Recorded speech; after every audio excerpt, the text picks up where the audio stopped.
Igreja do Senhor, peço que você abra sua Bíblia no livro de Atos dos Apóstolos, capítulo 24. Nós faremos a leitura de todo o capítulo, são apenas 27 versículos. Atos dos Apóstolos, capítulo 24. Escute com atenção aquilo que a voz do teu Redentor diz à tua alma nesta manhã. 5 dias depois, desceu o sumo sacerdote Ananias com alguns anciãos e com certo orador chamado Tértulo, os quais apresentaram ao governador Libelo contra Paulo.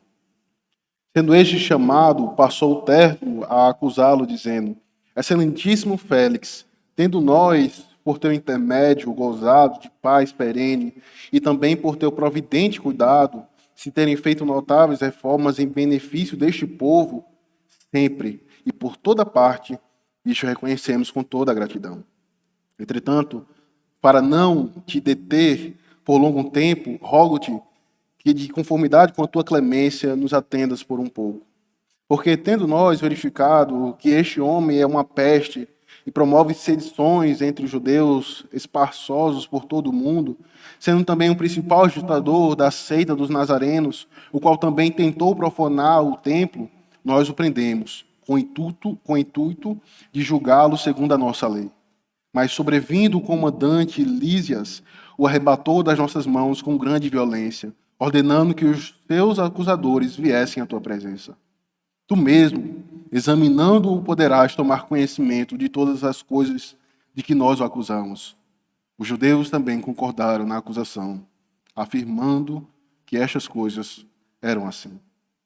Paulo, tendo-lhe o governador feito um sinal que falasse, respondeu: Sabendo que há muitos anos és juiz desta nação, sinto-me à vontade para me defender, visto poderes verificar que não há mais de 12 dias desde que subi a Jerusalém para adorar, e que não me acharam num templo discutindo com alguém, nem tampouco amontinando o povo, fosse na sinagoga ou na cidade.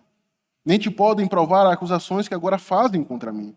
Porém, confesso-te que, segundo o caminho a que chamam seita, assim eu sirvo ao Deus de nossos pais, acreditando em todas as coisas que estejam de acordo com a lei e nos escritos dos profetas, tendo esperança em Deus, como também estes a têm, de que haverá ressurreição tanto dos justos como dos injustos. Por isso também me esforço por ter sempre consciência pura diante de Deus e dos homens. Depois de anos, vim trazer esmolas à minha nação e também fazer oferendas. E foi nesta prática que alguns judeus da Ásia me encontraram já purificado num templo, sem ajuntamento e sem tumulto, os quais deviam comparecer diante de ti e acusar, se tivesse alguma coisa contra mim. Ou estes mesmos digam que iniquidade acharam em mim, por ocasião do meu comparecimento perante o Sinédrio, salvo estas palavras que clamei, estando entre eles. Hoje sou eu julgado por vós acerca da ressurreição dos mortos. Então Félix, conhecendo mais acuradamente as coisas com respeito ao caminho, adiou a causa, dizendo: Quando desceu o comandante Lísias, tomarei inteiro conhecimento do vosso caso. E mandou ao centurião que conservasse a Paulo detido, tratando-o com indulgência e não impedindo que os seus próprios o servissem. Passados alguns dias, vindo Félix com Drusila, sua mulher, que era judia, mandou chamar Paulo e passou a ouvi-lo a respeito da fé em Cristo Jesus. Dissertando ele acerca da justiça, do domínio próprio e do juízo vindouro, ficou Félix amedrontado e disse: Por agora podes retirar-te, e quando eu tiver vaga, chamar-te-ei. Esperando também ao mesmo tempo que Paulo lhe desse dinheiro, pelo que, chamando-o mais frequentemente, conversava com ele. 2 anos mais tarde, Félix teve por sucessor Pôncio Festo, e querendo Félix assegurar o apoio dos judeus, manteve Paulo encarcerado.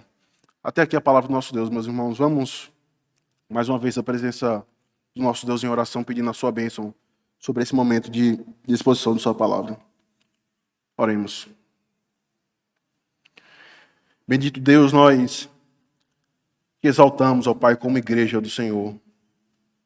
Nós confessamos que Tu estás assentado em um alto e sublime trono, a julgar as nações, os povos e os homens. Essa é a nossa confiança, essa é a nossa certeza. Esse é o nosso consolo, Pai. Porque ainda que venhamos a ser tentados a pensar que o Senhor não é soberano, que o Senhor não está em teu alto e sublime trono a governar a criação, quando nós somos lembrados desta verdade por meio do teu evangelho, isso traz paz aos nossos corações. E ainda que a igreja de Cristo venha a ser perseguida, ainda que venhamos a sofrer por confessar a Cristo, nós temos a certeza absoluta que o Senhor, como santo e justo juiz, há de julgar os homens de acordo com a tua vontade.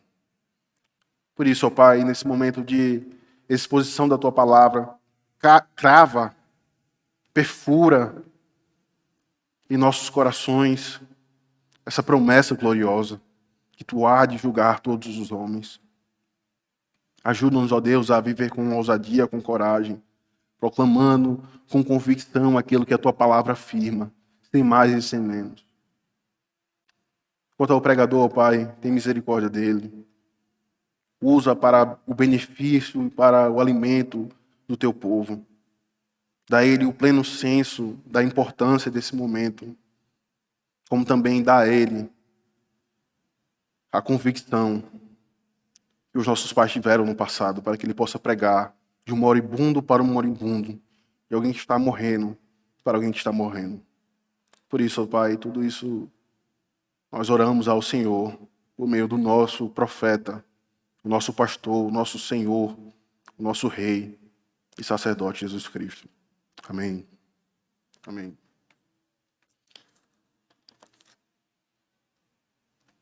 O livro de Atos, meus irmãos, muitas vezes trata a realidade da Igreja de Cristo em sua peregrinação aqui na Terra. Se os nossos olhos se voltarem para os capítulos iniciais do livro de Atos, nós perceberemos que a mesma bênção que foi derramado sobre os nossos irmãos, sobre a igreja primitiva, é a mesma bênção que continuamente está sendo derramada sobre a igreja de Cristo. A saber, ter os nossos olhos abertos para confessar a Cristo como nosso Salvador e como o nosso Senhor.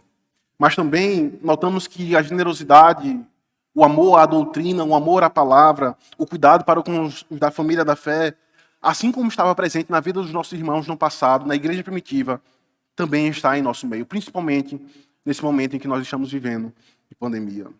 No entanto, assim como a igreja floresceu, prosperou e se expandiu por meio das viagens missionárias, ela também passou e continua a passar por momentos de crise, seja com um ataque de dentro para fora, como foi o caso de Ananias e Safira, mentindo contra o próprio Espírito Santo, seja de fora para dentro, com as perseguições e difamações que os apóstolos sofreram, como também nós sofremos por viver uma vida piedosa.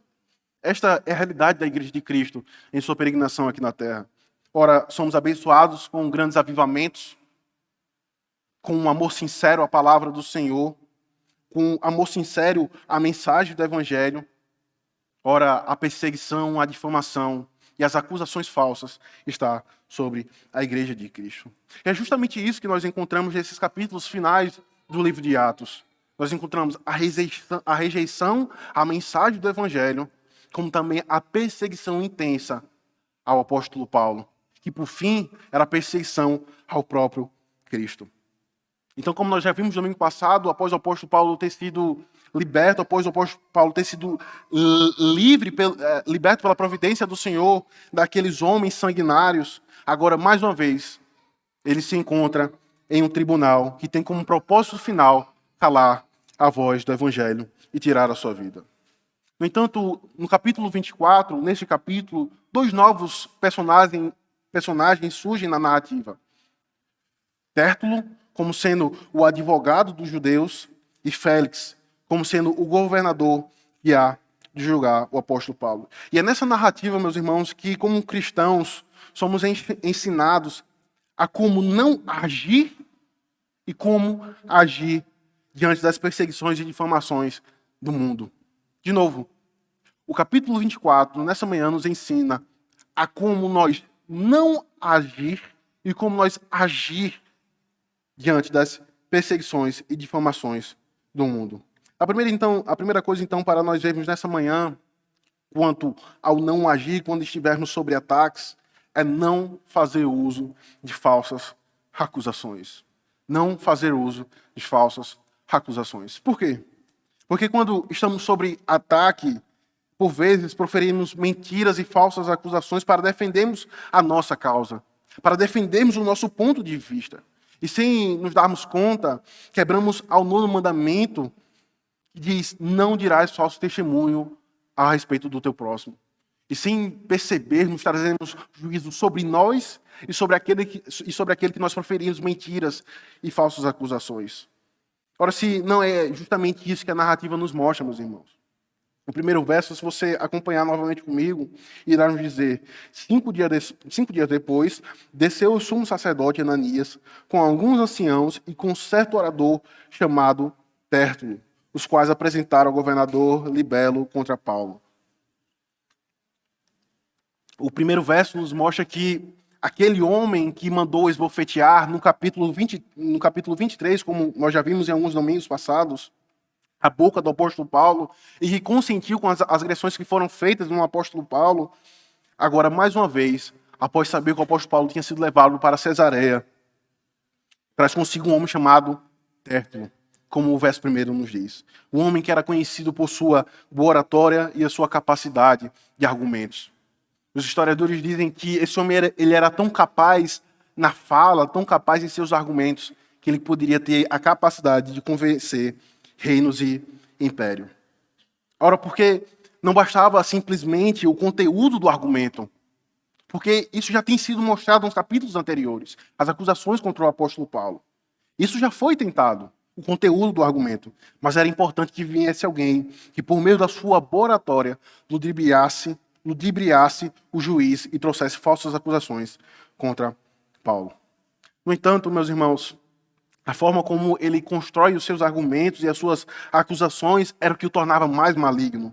Como alguém que empresta a sua boca a Satanás. Como alguém que blasfema contra o próprio Espírito Santo. Se você acompanhar comigo a partir do verso 2, você notará como ele já começa a construir o seu argumento e as suas acusações contra o apóstolo Paulo. Ele diz: sendo este chamado, passou Tértulo a acusá-lo, dizendo: excelentíssimo Félix, tendo nós, por teu intermédio, gozado de paz perene, e também por teu providente cuidado, se terem feito notáveis reformas em benefício deste povo, sempre e por toda parte, isso reconhecemos com toda a gratidão. Veja como que a linguagem que este homem ele usa para se referir ao governador Félix. Ele diz: excelentíssimo Félix. E perceba que alguns historiadores, principalmente um historiador romano chamado Tácito, disse sobre Félix e sobre a sua corte que onde eles passassem, produziam deserto e o chamavam de paz. Quando os romanos invadiram Israel nos últimos anos de 60 depois de Cristo, que culminou com a destruição de Jerusalém no ano 70 depois de Cristo, eles limparam completamente a terra. E o seu estilo de combate era justamente sitiar a cidade. Enquanto a cidade estava sitiada, os soldados acampavam do lado de fora dos muros, até que a comida, a água e os recursos da cidade que eles haviam sitiado estavam escassos e sem recursos para combater aos seus exércitos. E é nesse processo, então, que os soldados aguardavam os recursos acabarem, eles cortavam todas as árvores à vista e usavam a madeira para cozinhar e mantê-los aquecidos durante a noite. Na noite da agonia de Jesus Cristo, no Getsêmani, por exemplo, a encosta do monte Getsêmani era coberta por grandes oliveiras. E de oliveiras que tinham em torno de 300 a 400 anos de idade. E quando Jerusalém foi destruída no ano 70 depois de Cristo, nenhuma oliveira sequer foi deixada no Monte das Oliveiras. Tudo havia sido devastado e se tornado em um deserto, onde o Império Romano dizia ali ser paz. Então, historicamente, Tértulo, que era um judeu, que havia sido contratado por Ananias, os judeus e os romanos, eles não se batiam, tinham um conflito por causa desses episódios passados. E aí que é a falsidade e a mentira que permeavam os argumentos de Tértulo.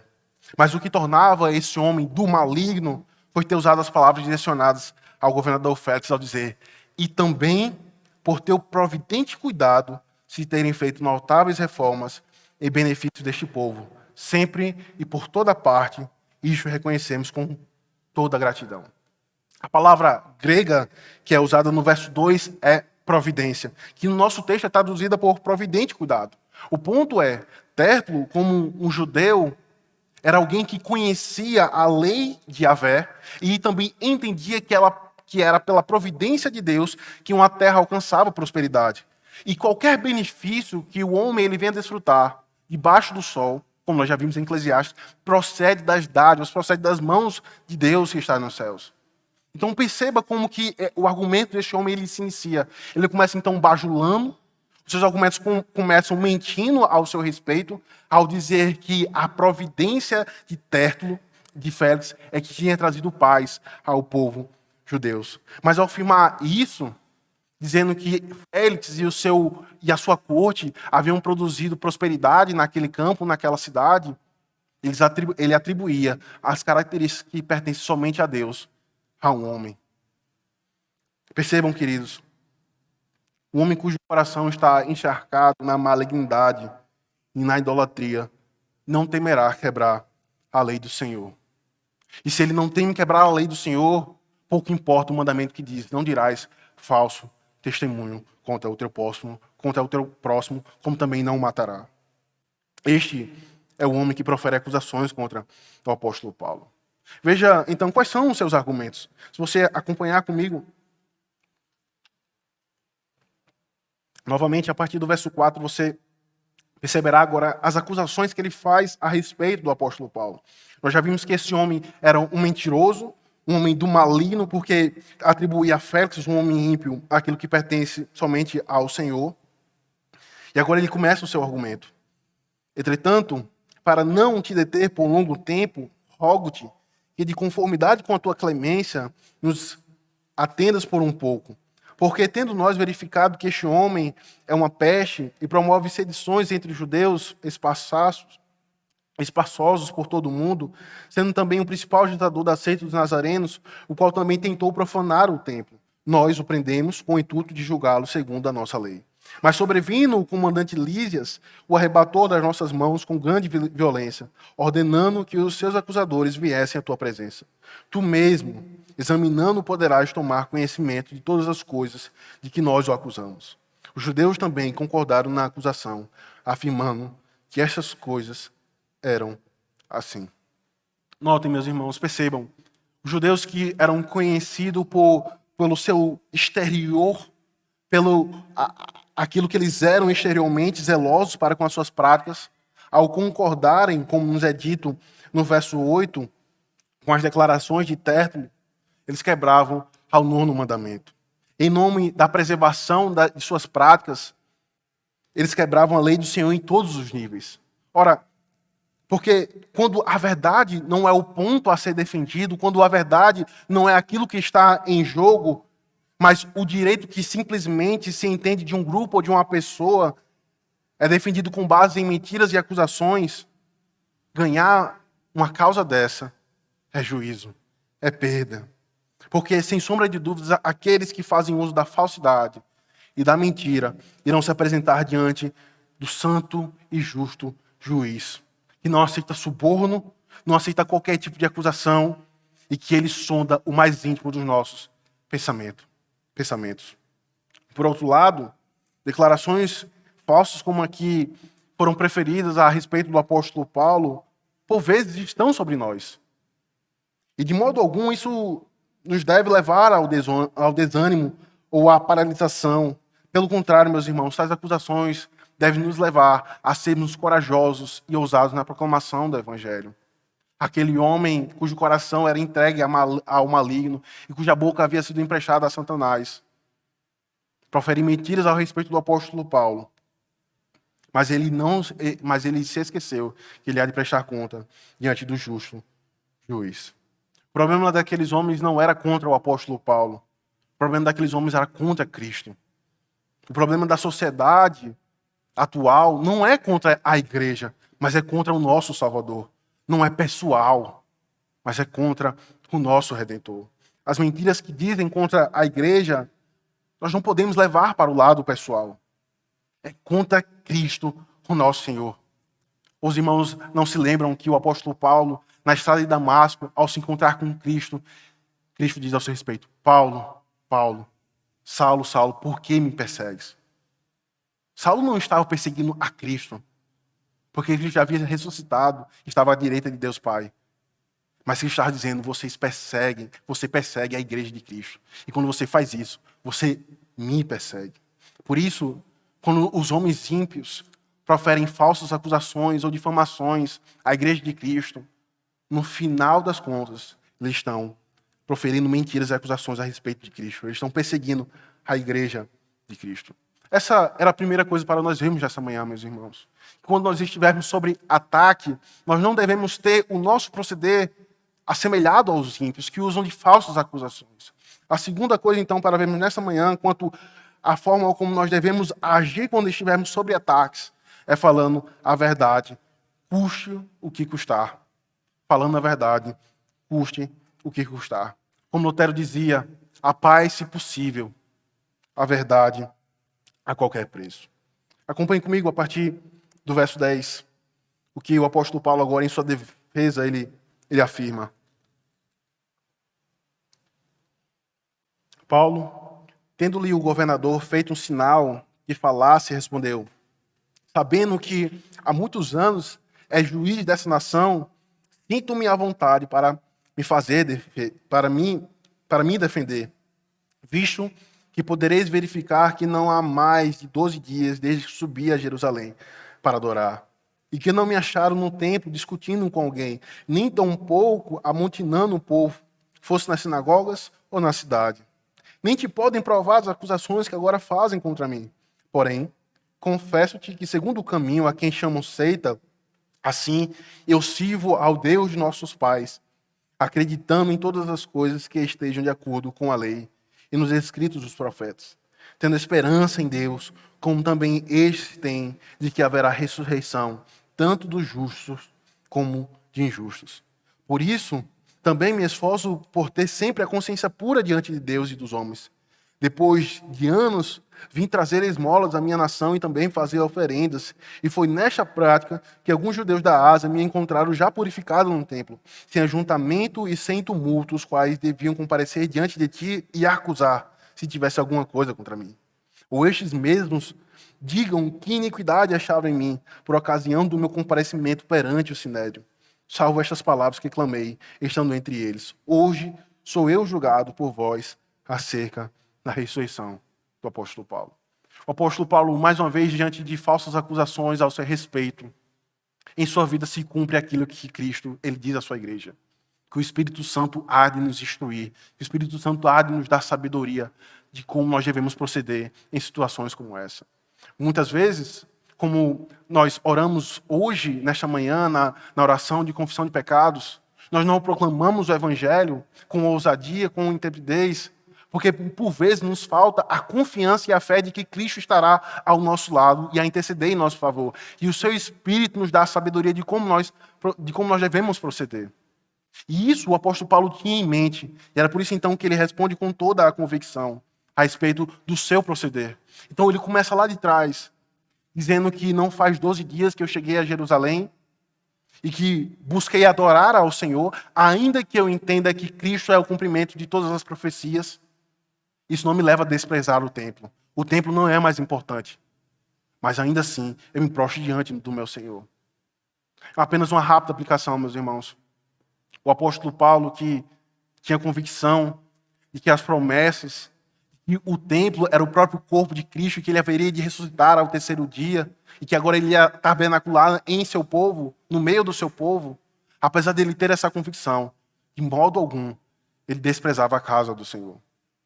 Alguns hoje em dia, com um pretexto de uma falsa piedade, ao dizer que a igreja agora somos nós, ficam em casa e se tornam desengrejados. Ou então vivem em igrejas de células em casas. Nada contra a célula em si. Ela pode ser usada para o benefício da igreja do Senhor. Mas são igrejas que se tornam a parte da comunhão dos santos. Percebam como que isso é sério. E percebam como o apóstolo Paulo, ele procede, e esse procedimento leva a dizer que a sua consciência está plena, está limpa, está em paz diante do Senhor. Então, aquela acusação que Tértulo havia feito ao seu respeito, ele o rebate dizendo que ele havia se prostrado diante do Senhor no seu templo, como ele fez lá na Ásia, e os judeus da Ásia não tiveram motivo algum para o acusá-lo, porque ele já estava purificado. Então ele continua os seus argumentos, dizendo que os homens me chamam de um líder de uma seita, a quem eles chamam de seita dos Nazarenos. E ele fala a partir, se você acompanhar comigo, a partir do verso 14, porém confesso-te que segundo o caminho a quem chamam seita, assim sirvo ao Deus de nossos pais, acreditando em todas as coisas que estejam de acordo com a lei e nos escritos dos profetas. A forma como o apóstolo Paulo rebate aquela acusação é que então mostra como que ele estava sendo guiado pelo Espírito Santo. Aqueles homens que o acusavam de corromper o templo e de abandonar a fé dos seus pais, a forma como ele defende é: eu confesso-te que a seita que eles chamam e que dizem que eu sou o líder, na verdade, eu a sigo pelo fato de crer que os profetas e os escritos passados e os salmos apontam para a pessoa de Cristo. Então ele vai na raiz do problema. Ele diz: esses homens que me acusam por corromper o templo e por desprezar a lei dos nossos pais, na verdade, eu amo essa lei e busco servir aquele que interpreta perfeitamente a lei, os profetas e os salmos. Isso nos leva, meus irmãos, a termos a convicção de como nós devemos proceder diante de falsas acusações, sempre falando a verdade, com convicção e com ousadia. Isso me faz lembrar de uma experiência que um ex-professor meu compartilhou, em que logo no início do seu ministério ele havia sido chamado para um tribunal eclesiástico de uma igreja que ele havia sido pastor no início do seu ministério. E ele disse que o atual pastor daquela igreja havia proferido falsas acusações contra um presbítero. Isso os levaram para um tribunal. E no tribunal, chegando lá, esse pastor disse que aquele pastor que havia proferido falsas acusações contra aquele presbítero estava com um advogado à sua direita, como Ananias estava com Tértulo. Ele disse que, ao conversar com aquele presbítero, que ele já havia sido seu pastor, um homem iletrado, o pastor, um homem culto, um advogado também ao seu lado, aquele presbítero iletrado, ele diz: pastor, a minha consciência diante de Deus está limpa, porque eu estou com a verdade. Isso que o pastor diz que eu cometi é falso. E naquele tribunal, a minha voz será escutada como um leão. E eles não poderão me calar. Eles podem até rejeitar, mas eles não poderão me falar, porque a minha consciência está limpa diante de Deus. Meus irmãos, como por vezes a marca do cristão é ser levado constantemente em tribunais. Não tribunais formais, mas constantemente proferirem mentiras ao seu respeito. Isso nos leva, meus irmãos, a ter a plena convicção de que nós somos chamados a falar a verdade. Como Lutero diz: paz, se possível, porque essa é uma ordenança do Evangelho, mas não em detrimento da verdade, não por meio da mentira. Por isso ele diz: a verdade a qualquer preço. Isso nos leva também a pensar que vários são os pastores da nossa denominação que, por amar a Cristo e por serem zelosos, por buscarem um culto mais puro, por buscarem uma igreja com uma confissão de fé diz, mais pura, mais próxima das Sagradas Escrituras, são chamados de radicais, de neopuritanos, e muitas vezes são perseguidos e perdem até igrejas por causa disso, porque proferem mentiras ao seu respeito. No entanto, eis um texto que vem ao nosso encontro, nos chamando a ter a ousadia de falar a verdade, custe o que custar. Isso me faz lembrar das palavras conhecidas do pastor Boanerges Ribeiro, onde ele diz: ninguém nos obriga a ser presbiterianos, mas se queremos sê-lo, sejamo-lo honradamente. Ninguém nos obriga a aceitar a constituição da igreja, mas se prometemos aceitá-la e acatá-la, sejamos honrados e cumpramos esses votos da ordenação. Ninguém nos obriga a aceitar esses símbolos de fé, mas se os aceitamos e se aos ser ordenados declaramos aceitá-los, sejamos honestos. Os homens podem até proferir mentiras ao nosso respeito. Mas o Senhor, o cabeça da igreja, o Cristo, nos chama essa manhã a falarmos a verdade. Por amor ao seu nome, por amor da igreja de Cristo. E que por meio da nossa fidelidade, demonstremos a esses homens quem é o verdadeiro cabeça da igreja. E quem nós tememos. Assim como o apóstolo Paulo, diante daquele tribunal, diante daquelas falsas acusações, pôde se portar. Essa foi a segunda coisa para nós vermos nessa manhã, meus irmãos.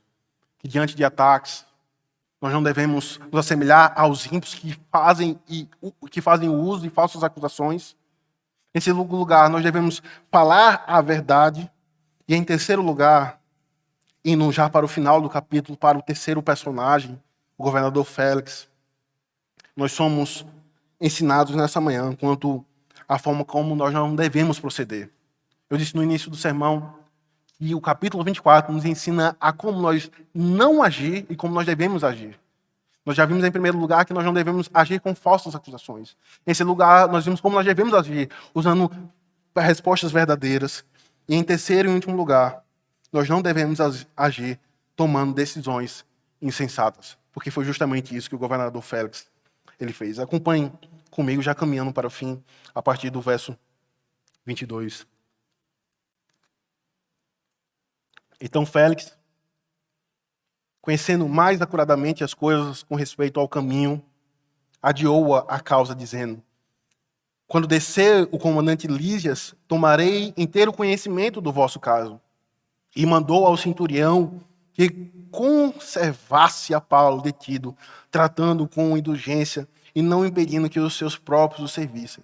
Passado alguns dias, vindo Félix com Drusila, sua mulher, que era judia, chamou Paulo e passou a ouvi-lo a respeito da fé em Cristo.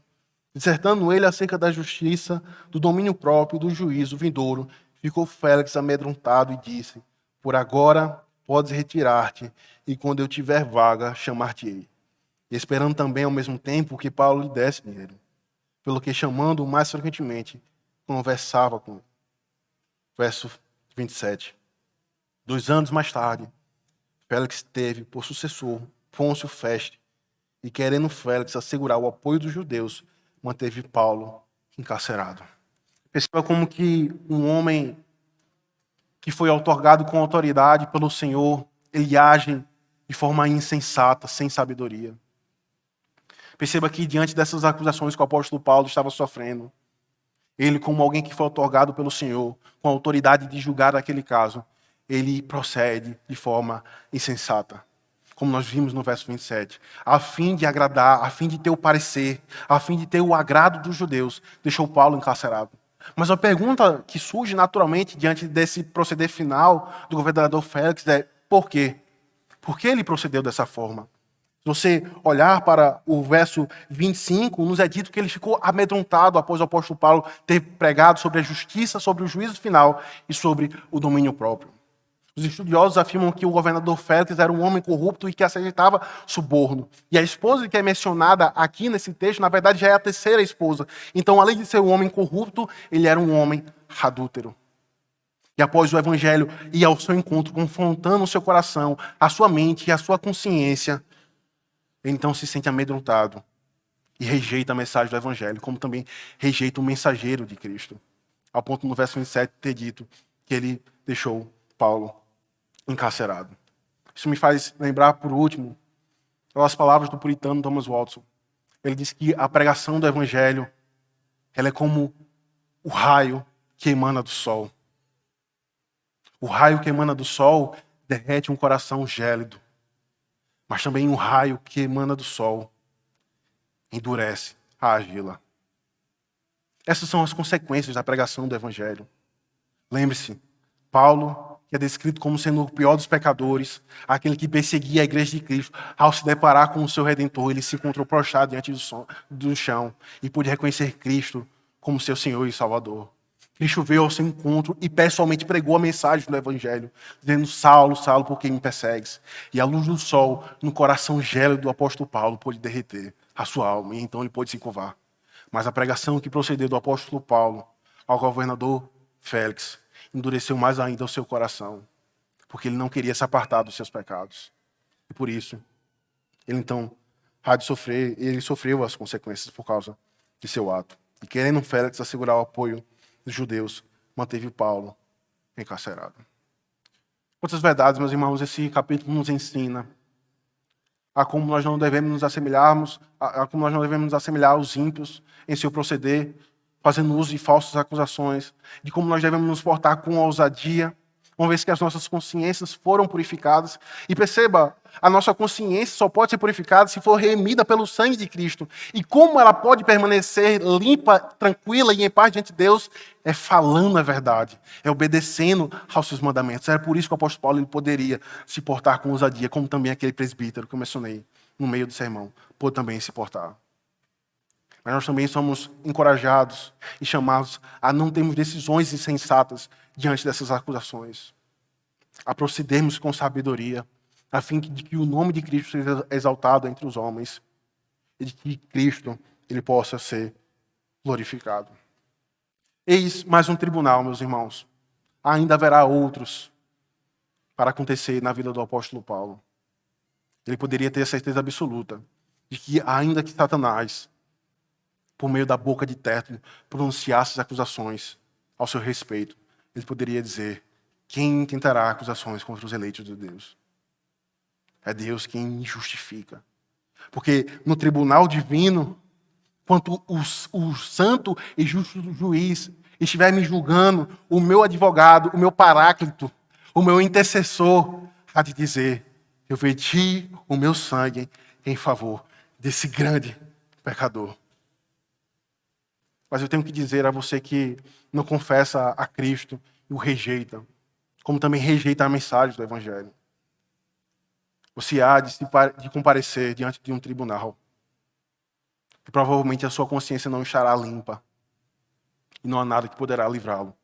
Não pense que será a sua boa justiça, a sua boa moral. Nada poderá livrá-lo da condenação vindoura, se você não estiver em Cristo. Por isso, arrependa-se e volte para Cristo, a fim de ser salvo e poder desfrutar de eterno e gozo, paz, na presença de Cristo e dos santos. Que Deus nos abençoe. Amém.